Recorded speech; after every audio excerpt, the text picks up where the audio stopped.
everyone. Welcome to the Construction Record Podcast, post-Ontario election. I'm digital media editor Warren Frey, and with me today I have... Lindsey Cole, editor of the Daily Commercial News and Journal of Commerce.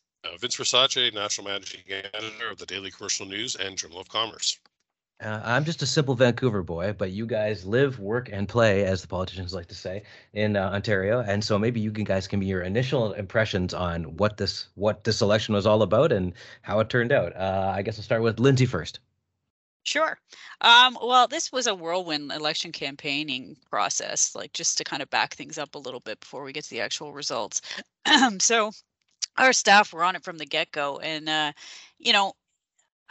I have to be honest, I think from the outset, we all had a fairly good inkling that Ford was going to get back in.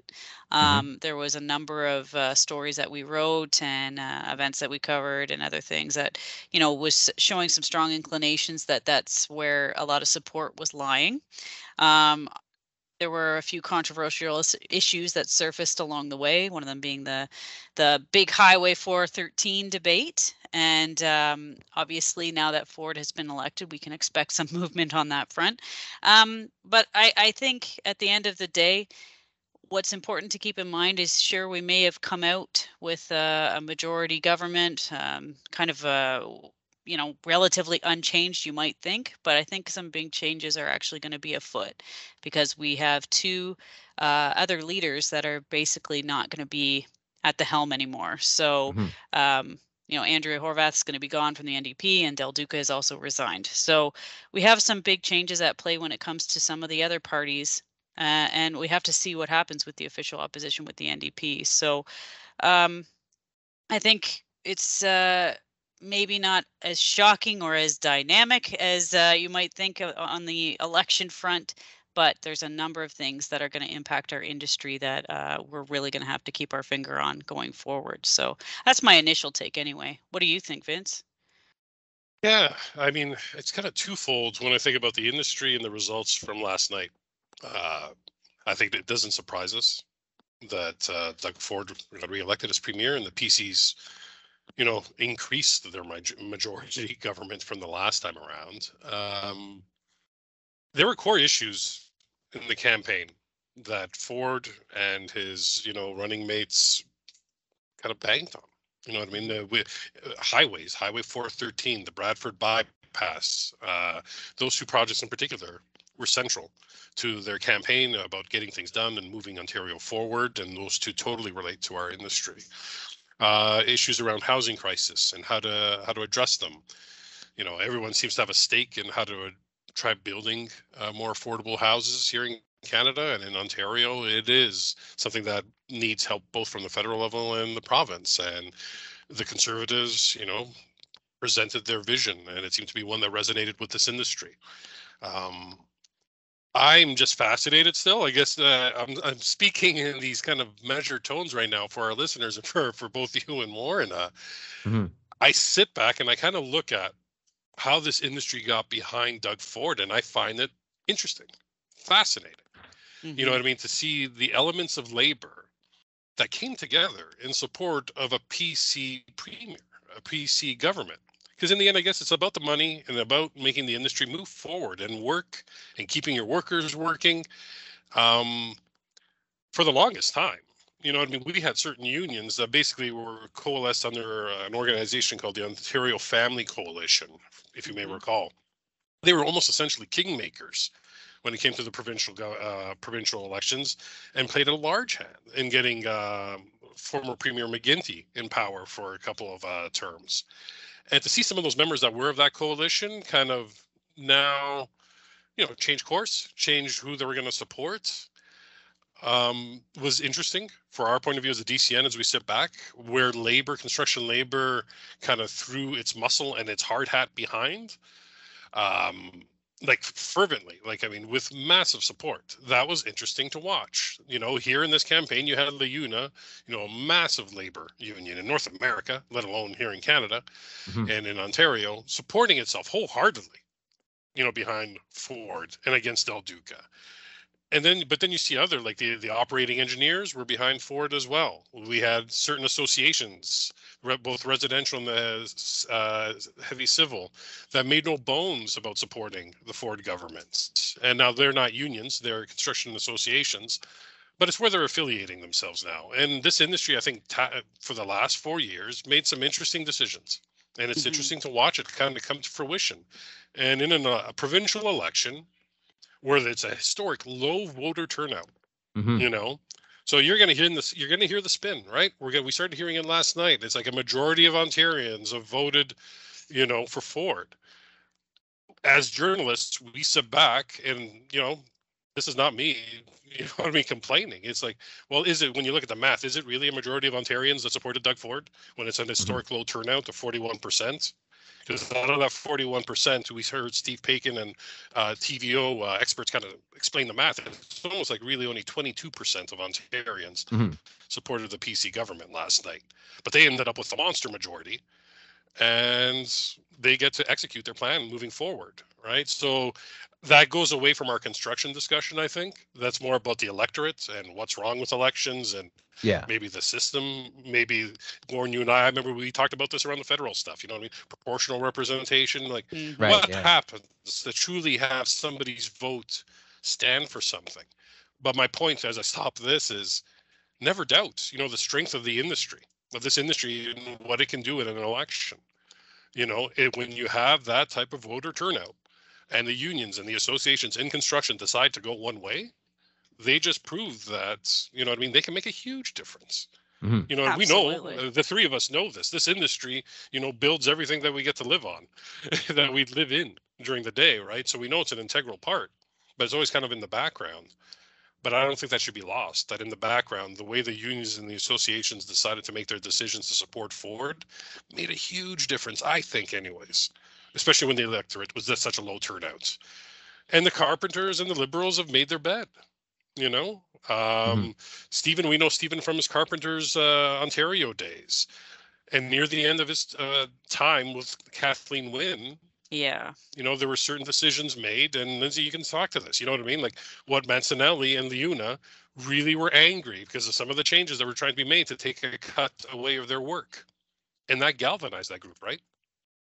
Absolutely. It completely changed the game, I think, for Mancinelli and Liuna. It was Del Duca's undoing, if you will, when it comes to support from a very large union. And it's just interesting to see the alignments and who was vocal and who wasn't, I think was interesting. And, when you're seeing, obviously we cover the industry component of it, but when you see full out endorsements, like no bones about it, no subtle hints, this is full on endorsements and full on even criticisms, and I'm using that term as a polite term, against other members of different parties. We were looking at full scale politicking with some major unions that was occurring. So it was unique in that way in the campaign. And, it goes to show you that decisions you make while you're in power can have absolutely large resonating impacts. And it certainly did when it came to Del Duca and the Liuna issue. Basically, just to give some context, when he was a cabinet minister, Liuna says he used his affiliations, if you will, expanding more jurisdiction to the carpenters when it came to doing formwork. So kind of played the card there, is what Liuna was saying, and that ultimately burned a huge bridge. So it was extremely unique that way. What I also found was interesting on kind of, you maybe could have read between the lines here, but even the Ontario Home Builders Association during this campaigning process launched their own type of initiative called Cut the Bleep, was what it was. And they are obviously dealing with what Vince alluded to at the beginning of his conversation, which was the housing crisis in Ontario, which obviously we know ResCon has been extremely vocal about too. What was interesting, I think, about the OHBA initiative was the fact that they were basically urging all the parties to cut the bleep and give us some tangible ideas on how to combat the housing crisis. Sure, you can say you're going to build, what is it, 10 million homes? Or no, it was 1 million homes in 10 years, something to that effect. And every party came out swinging saying they're going to do that, but there was no real actual solutions on how they were going to do it. So I thought it was actually kind of enviable to come out with something saying, okay, these policies are all really great, or these policy promises are all really great, but they don't say much. Conversely to that, I think the PC party, while in power, did a very good job of appealing to our industry. When it came to the Housing Affordability Task Force report that came out, that was something that was mentioned a couple times in a couple of our stories, as well as I think they did a really good job, Labor Minister Monty McNaughton, with a number of initiatives to combat the skilled trade shortage. You know, are they enough? Who knows? Obviously, there's criticism that it's not, but again, you're appealing to our industry, and that's just two large initiatives. That's not even talking about the Highway 413 and Bradford bypass. So we have a lot of things that resonate with our readership that happened while the PCs were in power. So did they play their cards right on making a number of announcements before the official campaign started? Yeah, of course they did. But, you know, I have to give credit where credit's due. There was a lot of stuff announced that was appealing to this readership, in my opinion, anyway. No, you're bang on. I mean, I was going to be remiss to say that, you know what? I think the premier and the leadership of the Conservative Party should be giving whatever you give as far as a bonus to somebody. But Monty McNaughton, he resonated with this industry. We saw this through the reporting, and the off the record or on the record comments we would hear about the work he was doing, and from some corners of the industry that I never expected it from. You know, people are actually kind of impressed with like the believability of what he was saying and his concern around apprenticeship and improving the skilled trades. I mean, rubber still needs to hit the road on a lot of stuff around skilled trade developments. You know, they managed the final dissolution of the Ontario College of Trades, or OCOT. You know, there's still questions that surround OCOT and the money that was collected during it that it never's really been answered to a satisfactory level for some people in the industry. But they managed to stick handle their way around that and through it and make an appeal and make it look like they're investing in the skilled trades and trying to give work-life balance when we look at even beyond construction, right? Some of their initiatives, like the disconnect type of legislation, right? For employers to kind of allow employees to have more of that work-life balance. It's fascinating, but I think Monty plays a big deal in how it resonated into this industry more than any of his other ministers. You know, like he actually was like a leader in that respect, you know, not just a good foot soldier for the progressive conservative cause. Like, I mean, the dude was a general, you know what I mean, on the battlefield for them leading up to this election. And it just resonated. No, Lindsey, Warren, like, I can't remember the last time. Like, I mean, I saw people that are hardcore, big construction employers, big associations that represent general contractors being totally in line with some of the biggest labor unions. Yeah, that's weird to put it mildly. A minister, like, really, it is, and it's a credit to the PCs for what it's worth. And like we're talking in the construction context, we got to keep our conversation there, right? But when you look at it in the silo and with our responsibility that we have, it's interesting to see how they executed so well on the project of getting reelected, right? So. Yeah. Well, one thing I wonder about is like Doug Ford came into this as the new leader last time with a certain amount of baggage, which I'm not sure it was his fault, but you know, there was the whole Rob Ford thing and he is the guy's brother. And so then when we got to the pandemic, I was like, oh, how's this going to work out? But I got to say, as an outsider, he seemed to be one of the better premiers performance-wise when it came to the pandemic, which apparently I saw an analysis saying, oh, the pandemic's not really an issue in this election. I'm like, how can it not be? It's you spent the last 2 years in this thing. It's got to be. So how much of an effect do you think that had, like his performance during the pandemic? No, and that's a fascinating thing, right? The pandemic was a big deal in our measurements of Doug as a premier. Okay, I'm going to take my hat off as just as a regular tax-paying Ontarian. Okay, this is not any view of the DCN Construct Connect or the Journal of Commerce or the Construction Record, right? It's just my personal, as a family man, a guy who has a family, where you're entering a pandemic. And it was interesting, the first year or 2 years, he did well. You know what I mean? There was a believability factor when Doug would get up there and talk. And what was interesting is that there were obviously, like, no one's really truly prepared for a pandemic like we got hit with.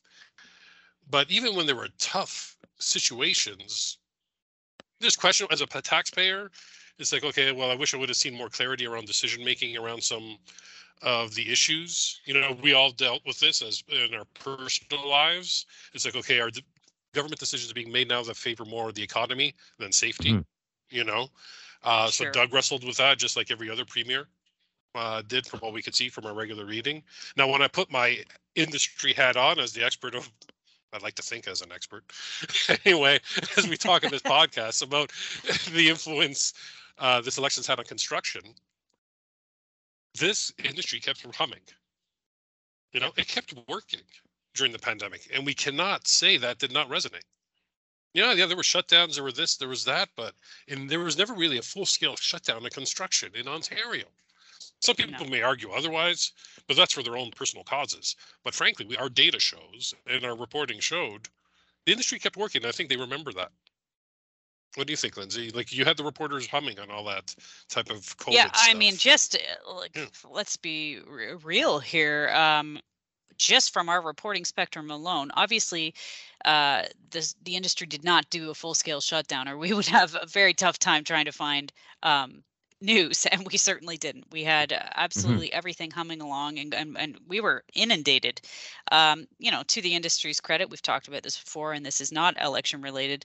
The industry had to pivot and adapt very quickly, but they had government support to do so. So I think it was, for what it's worth, in unprecedented times, the PC government knew infrastructure and the industry had to keep moving, because that was one part of the economy that you cannot stop. So in my opinion anyway, and I think that can be agreed upon, so our essential infrastructure had to keep moving along. And so I just have to give it to the PCs on that one, because while there may have been times when you're watching a news conference and you're going, what is going on now? What is this? This is, again, me speaking from a personal standpoint, not as the editor. You go kind of raising your eyebrows to what decisions might mean and what implications they could have on the larger society. At the end of the day, we fared pretty well, and the industry, I think, fared very well. So, I mean, that's just what I see. And to be fair, it's extremely easy to criticize any decisions that are made during a pandemic. You may not agree with anything, but it's also extremely difficult to lead during a pandemic, and that goes on a global spectrum, not just here in Ontario, in my mind. So, you know, we can shoot down a lot of decisions and be critical, but we're not always in those shoes, I guess, to be extremely diplomatic. You know, to add to what Lindsay was saying is everybody, you know what I mean, at the beginning of the pandemic, it seemed like across Canada, as we tried to see it, and as we tried to cover it with you, Warren and Russ out west, you know what I mean, seeing what Alberta was doing, BC was doing, we were watching governments govern on the fly, right? Sure, they had maybe some disaster planning, but no one knows exactly what's going to hit them, right? And this pandemic was evolving. And in that, so that means there's a lot of shifting sands, a lot of decisions made with the best of data available at the time. This industry, construction, managed to have an audience of some kind with this provincial government. yes, You know, through all that. That's what we heard. That's what we saw through our reporting. And quite frankly, as advantageous it was for the government, you know, we had an audience with the government as the newspaper record of this industry here in Ontario, right? Like, when we made calls, they answered somehow. You know what I mean? When we were trying to get the best information out there to this industry during those uncertain times, wow, you know what I mean? We had access. You know, access meaning they returned the calls. They returned not just the emails, they returned the calls, or they reached out to us. Obviously, there's a political advantage to that. You want to be seen as, but there was actually meat to the sizzle, right, Lindsay? Like, I mean, I think back, it wasn't just the PC spinning stuff to us Not during at that all. time as we reported on the issues, eh?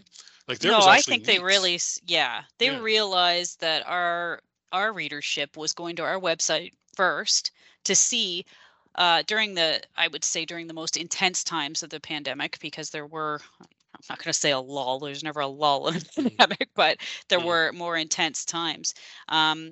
You know, to Don, our staff writer Don Wall's credit, he was right on the ball when it came to trying to figure out what services were deemed essential, where there may have been outbreaks, what testing was going to be done, et cetera, et cetera. And he would reach out, and he had people reaching out to him, and we had sources on giving us information that was really breaking and that nobody else had at that time. And there's a reason for that. And the reason is because most of our readership was going to us to find out where and what was happening.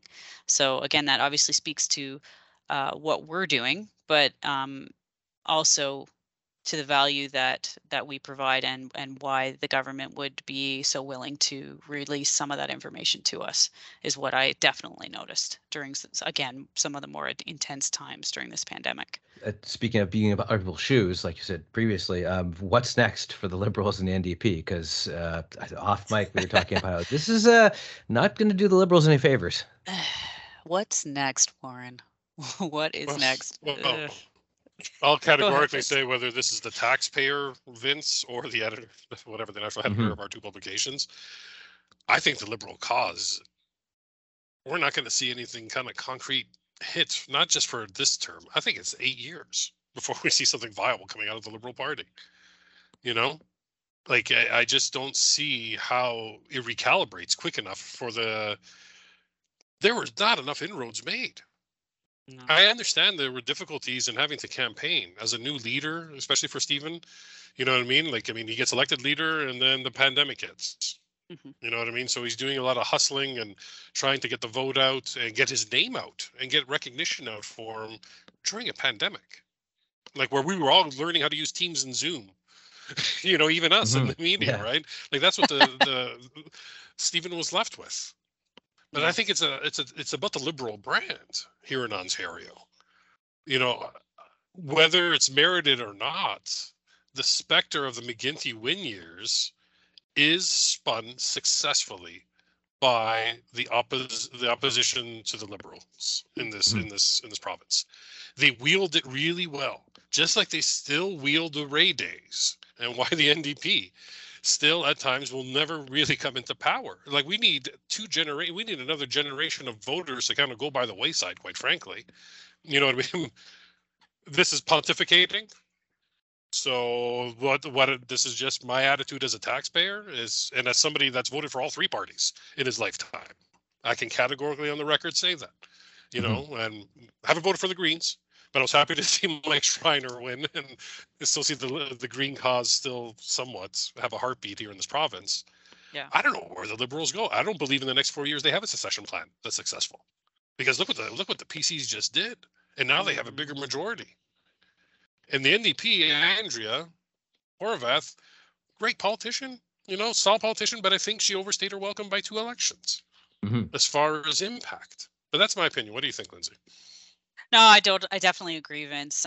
Andrea, I think, is passionate, and I think she really resonated. You know, again, 2 elections ago, I think she was really dynamic, and I still think she possesses all that. Don't get me wrong. I'm not attacking her character. I think she just. I think when you have been defeated, perhaps that should have been the first time, and you know. Maybe that should have been the best time to remove yourself. But and again, well, during this pandemic, I will give her some kudos when it came to being an effective member of the opposition, criticizing where criticisms were potentially due. But the question I think now is, you know, I can reflect on Andrea and her leadership, but what really matters, I guess, is what happens next. You know, we're speaking with the Liberals, and frankly, right now the Liberals have, I mean, they're just put by, in my mind, I'm compartmentalizing them and just they're in the back of my mind. So now I just want to see what the NDP brings to the table as an effective member of the opposition. You know, obviously things are a little bit more challenging in a majority, but from my perspective, you know, you still need to have a leader of the NDP party that speaks true to obviously its values, which obviously they're going to try to select somebody that does that, but still maybe bring something new to the table and something fresh and something that can really resonate with the members of the Ontario public, because we don't have that right now, obviously.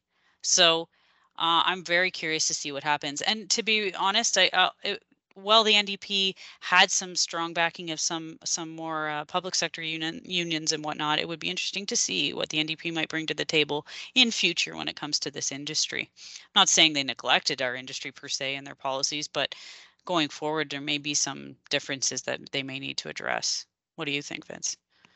Well, I think with Andrea Horvath, would you hit it right on the head? Like at times during the pandemic and during this last 4 years, she did a really great job as an opposition leader, driving Doug Ford crazy, driving some of his ministers. You know what I mean? Like really holding their feet to the fire because she was the official opposition, and I think she showed her strength and her political acumen there.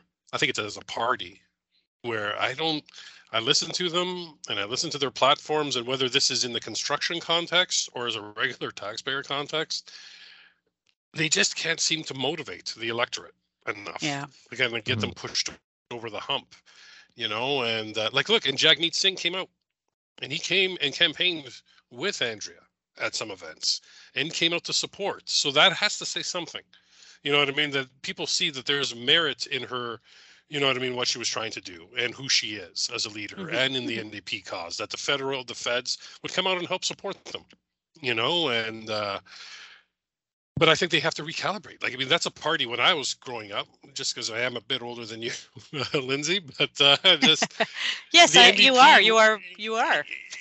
Let's just say a bit, but I remember growing up that the NDP was a party that was considered the party of the unions, both public sector and you know what I mean, and of labor and of construction, and they've lost that here when we talk about the construction context. And I swear we just didn't see enough around skills training, and like I thought that's some of the stuff that they can hit out of the park. You know what I mean? Because there's a social component to it, right? You know what I mean? It's about uplifting people, giving them opportunities, all the things that the NDP are really good at talking about. You know, and you know, she got reelected. That says something too.